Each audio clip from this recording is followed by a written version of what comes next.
Good afternoon, everybody. Welcome to our Sunday afternoon Meet the Atheists series. Gives me a great pleasure to introduce to you somebody I met online, Seiraph. Welcome to our show. I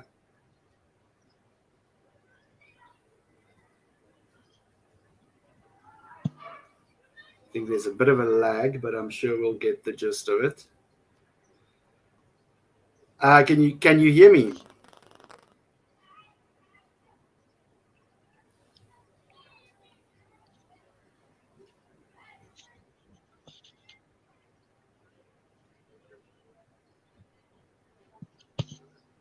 Okay. Okay, great. So we've got a Yeah, definitely got a can hear you. bit of lag. So Sarah, tell us a little bit about your Can you hear background. me? So yes, I can hear you. You're good.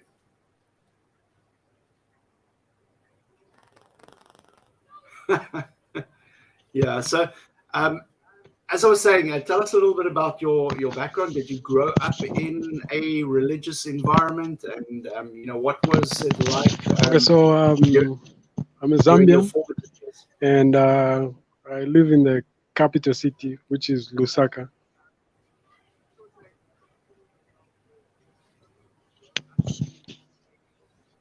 Great. And Okay, so did so you? there's a little bit of a lag. Yeah, I get it.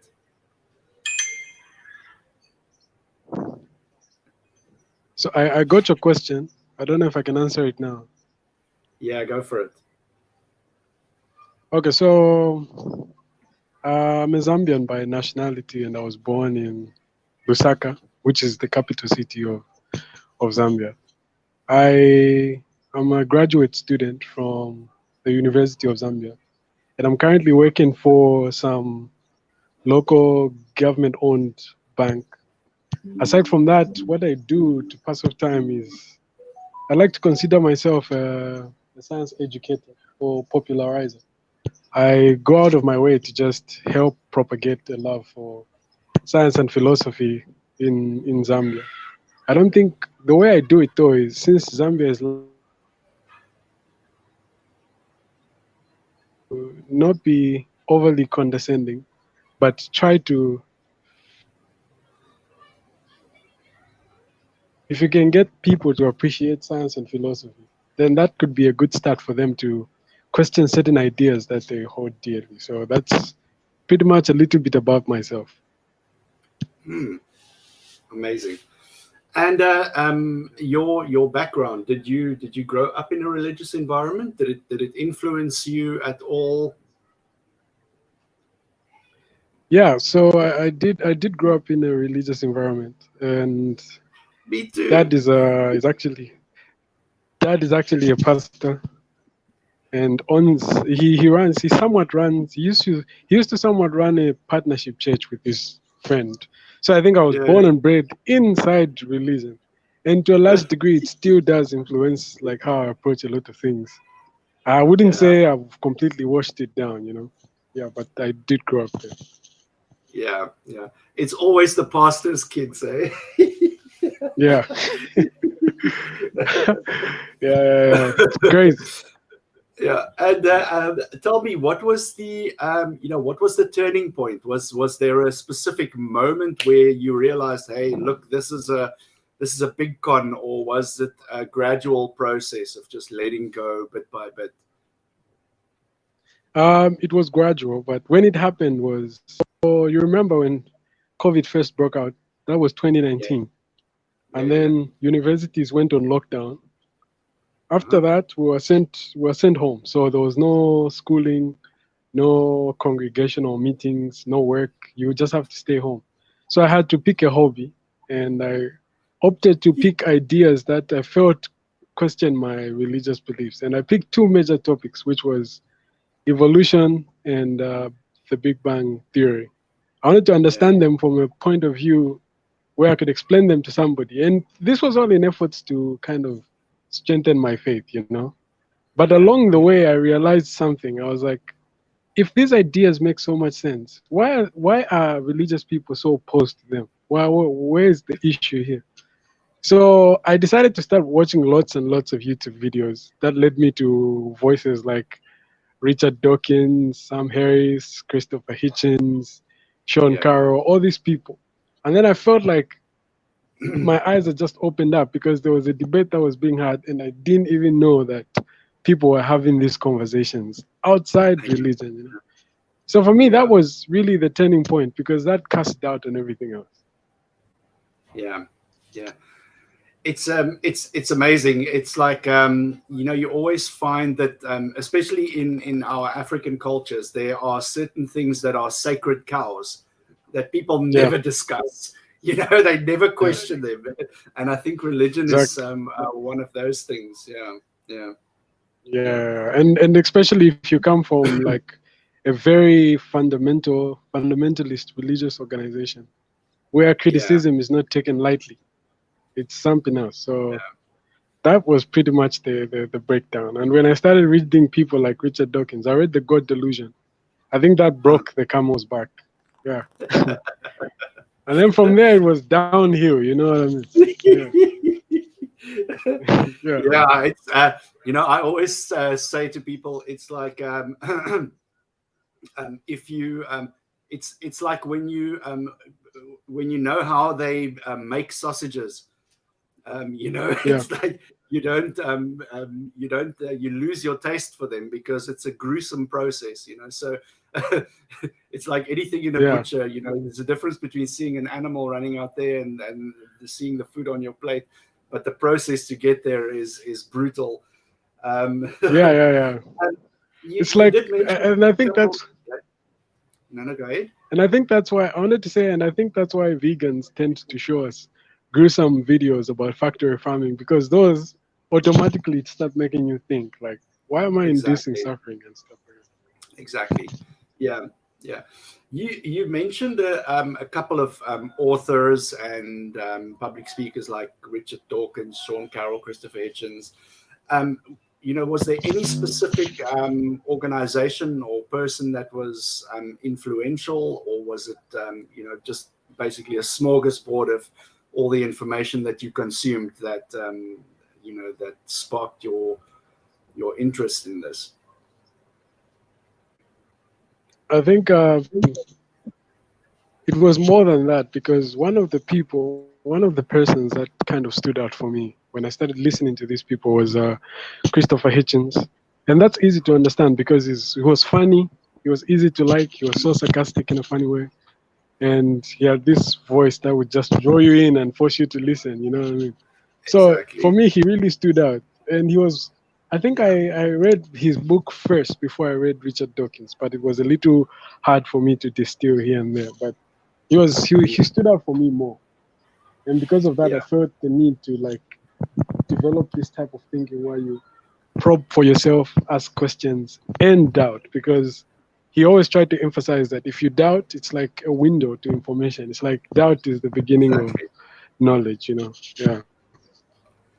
Yeah, no, exactly. I also, you know, Christopher Hitchens also had a big influence on me because there was I seldom find somebody that could say something with such a punch.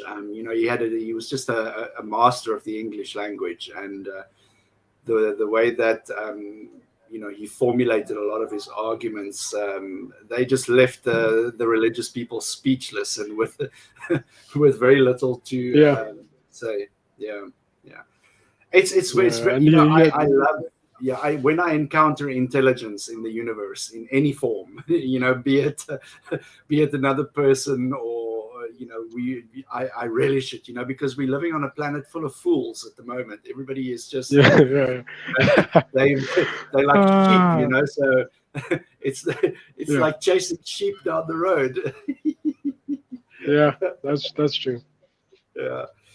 But you know, along the way, though, something that I just noticed, um, people are harder to talk to when you shoot down their ideas in a very gruesome manner. I think people like it when you try to water it down softly and stuff like that, and not actually show them that they're lunatics. Because if you come across, if you try to put it out there and say, look, you're not thinking about this, this is a no-brainer. How in the world would somebody have a problem with, say, natural selection or something like that? It doesn't rub them right. They get into defense mode. So what I did was I switched gears a little bit and tried to communicate at a level where they can feel respected. You know? Exactly. But what you mentioned now is such an important thing, because sometimes, sometimes as atheists, what we go in hard, because religion also doesn't play when it comes to us. So, when we encounter people online, we go in, with a big punch. But sometimes there is a gentle approach. There's a gentle approach that is, that's more effective, and that'll actually have better results in the long run. And that is what you're talking about. It's the gentle approach, where you don't necessarily attack the person, but you attack the idea, because the idea is ultimately. Let me just see. We lost you there. Let me just put you back in there.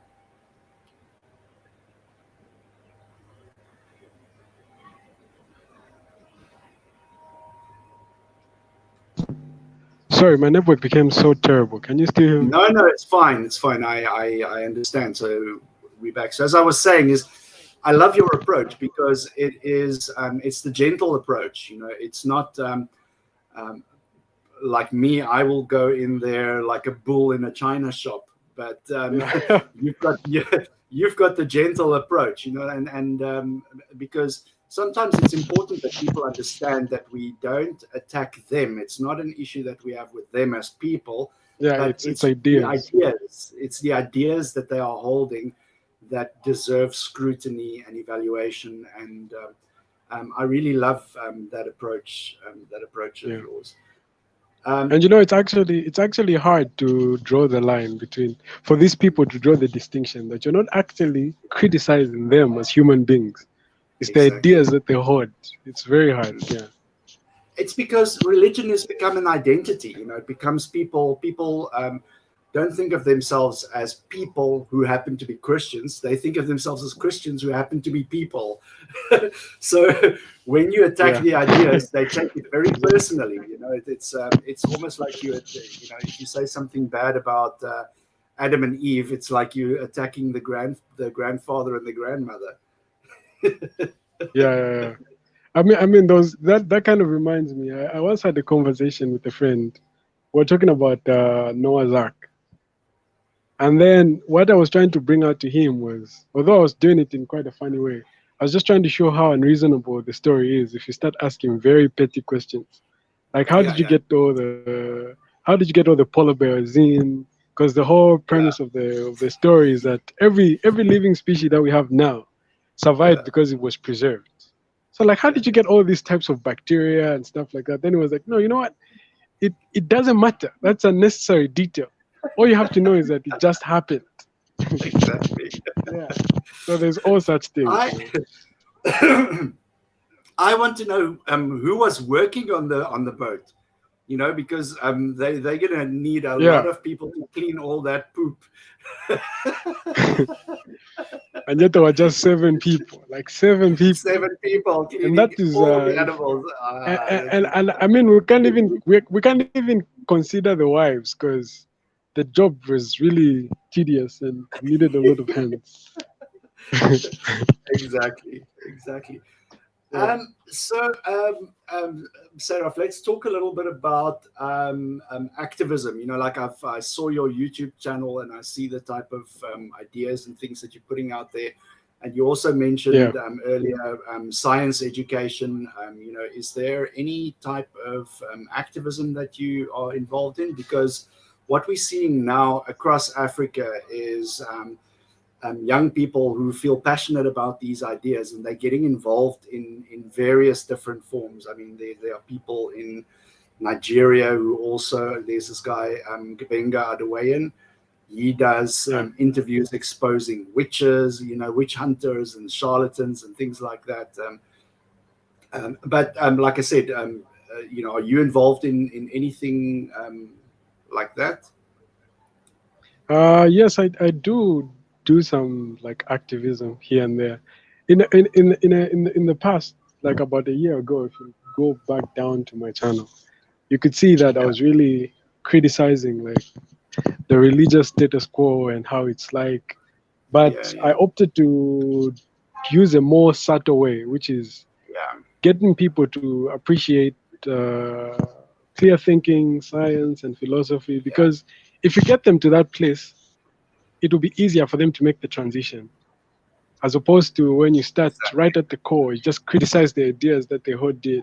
So I think my activism hangs more on science and philosophy because I feel those are areas of training and learning that kind of opens up your mind, whether you're religious or not. Yeah. Yeah, yeah. That's actually a very wise and prudent approach. It's Yeah, because in fact my country is so conservative, so I also have to be yeah, smart about how I choose to do this. You know what I mean? I exactly, don't want to throw my exactly. life in the gutter for like being put down low, jail and stuff like that. I just want to be. I want to enjoy myself as I do this. Baby steps. Yeah, Yeah, yeah. No, exactly. You have to pick your battles wisely. yeah, I always like to highlight as well, especially here in Africa, religion has had a very negative impact on our people as a whole, and also on a personal level. Religion, has a very negative impact on people. I mean, if I can speak for myself, I was just living in fear. Like I was constantly thinking that somebody is watching everything that I do, watching over my shoulder. And yeah. do you have any experiences like that you can relate to us? Some of the negative impacts that religion has had on you or the people in your community. I think yeah, that fear though was mainly on coming from this the doctrine of say hellfire, for example. It was always like a constant fear in the back of your mind. If you start messing around, like, "Oh, I'm gonna be brimstone, Yeah, or I'm gonna be turned into ash." So that idea yeah. constantly walked with me through all that psychological madness. But there was a time I then again I switched into the Jehovah's Witness organization. Then from there, Oh, the consoling part was they don't believe in hellfire. They don't believe that there's such a prospect of people getting burned for eternity. But the other stress now became I had to do everything I possibly can to get my friends on the side of my story, or else they would miss out on paradise. So that was like a constant stress. If your friends are not on the same team you're on, you feel so worried to a point where you feel like you have to save their lives. It was like a constant stress.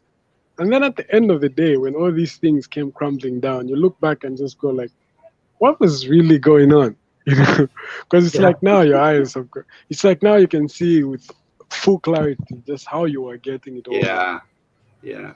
Yeah. It's strange how you mentioned the word the Jehovah's Witnesses, and I'm thinking of religion is such a high control environment, and especially some of the more cultish type of Christian denominations that it's almost it borders on like a subtle brainwashing to me. Like when I Yeah. see these religions who control so much of your time, they control what you think, what you do. And we've had that in the past. Like it it's like it's called communism. And Yeah. it's the same kind of mind control. Yeah.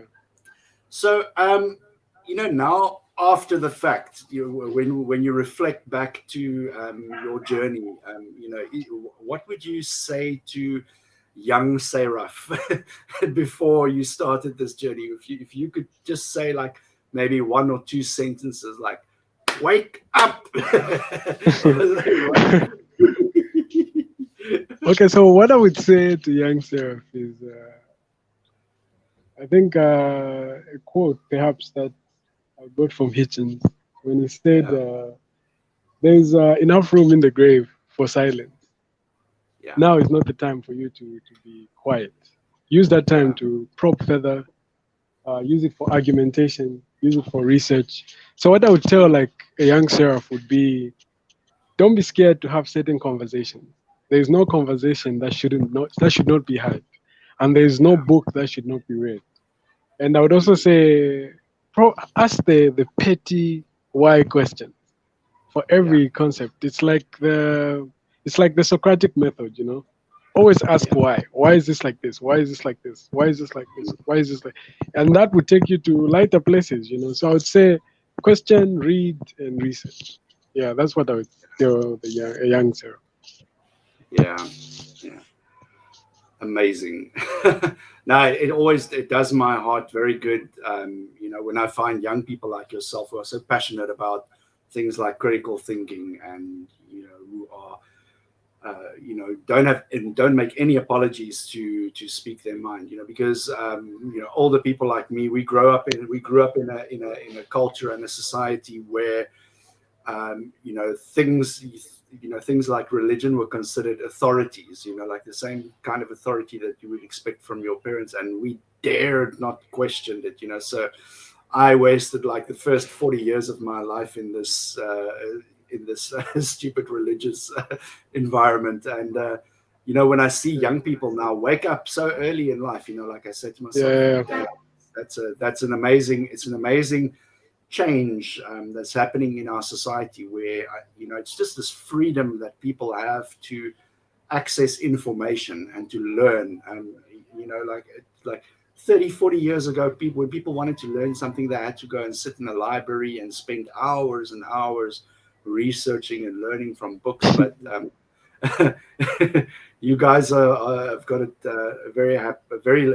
very fortunate to have. You can, on your phone, you can find out any information that you need to know, and it's a step in the right direction. So it does my heart very, very, makes my heart feel very good when I see that. yeah.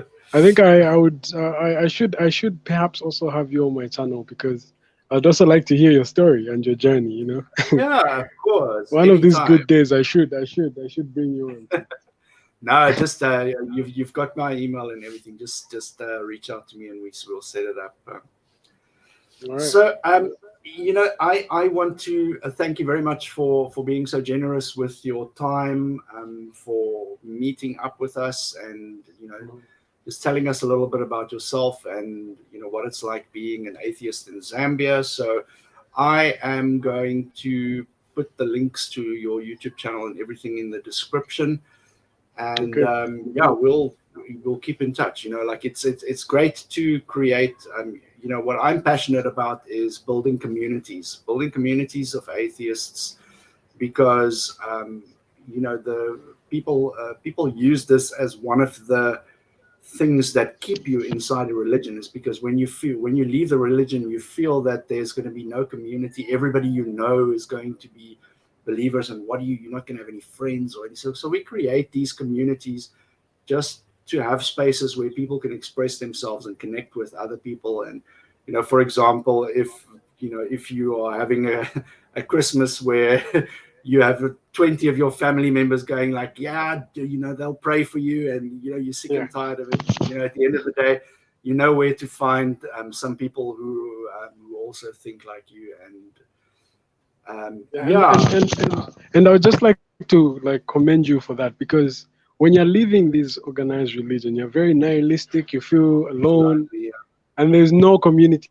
That's why most people you find they fall back on what they already know. Like they fall back on what they've left because you go out there, you find there's no community. There's just yeah, all these people who are so isolated. But the fact that you're taking it upon yourselves to build this community is actually laudable.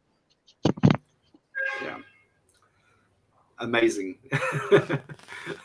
Thank you again. Thank you so much for your time, Seiraph, and we'll keep in touch. All right. right. Thank you.